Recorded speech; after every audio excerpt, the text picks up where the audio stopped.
आता इंग्लंडमधून आपण काय घेतलं बरोबर. आता इंग्लंडच्या खाली युके लिहिलंय. आता बऱ्याच जणांना माहित नसेल इंग्लंड युके हे युके आणि ब्रिटन हे वेगवेगळ्या कन्सेप्ट आहेत. आता जसं की इंग्लंड, परत दुसरं युके, तिसरं ब्रिटन, ह्या वेगवेगळ्या गोष्टी आहेत. इंग्लंड हा देश आहे, युके हा 4 देशांचा मिळून तयार झाले. मग त्या 4 देश कोणते आहेत युके मध्ये? ब्रिटन वर लिहूया आपण. तर लक्षात ठेवायची ट्रिक काय?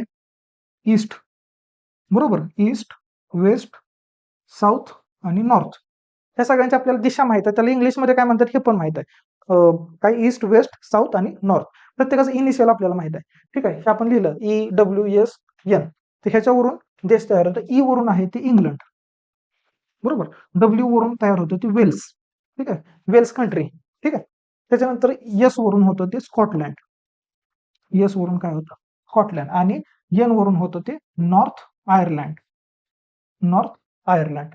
ह्या 4 पासून जे तयार झाले ते काय युनायटेड किंगडम. ओके. आणि आता जे ब्रिटन, आता तुम्ही म्हणसाल ब्रिटन काय, तर ब्रिटन फक्त ह्या तिघांपासून तयार होतं. कळलं? युके म्हणजे काय म्हणू शकतो आपण, तर युके म्हणजे ब्रिटन प्लस नॉर्थ आइसलँड, म्हणजेच ब्रिटनमध्ये फक्त हे 3 येतात, युके मध्ये हे 4 येतात. आलं लक्षात? हा त्यातला बेसिक फरक आहे.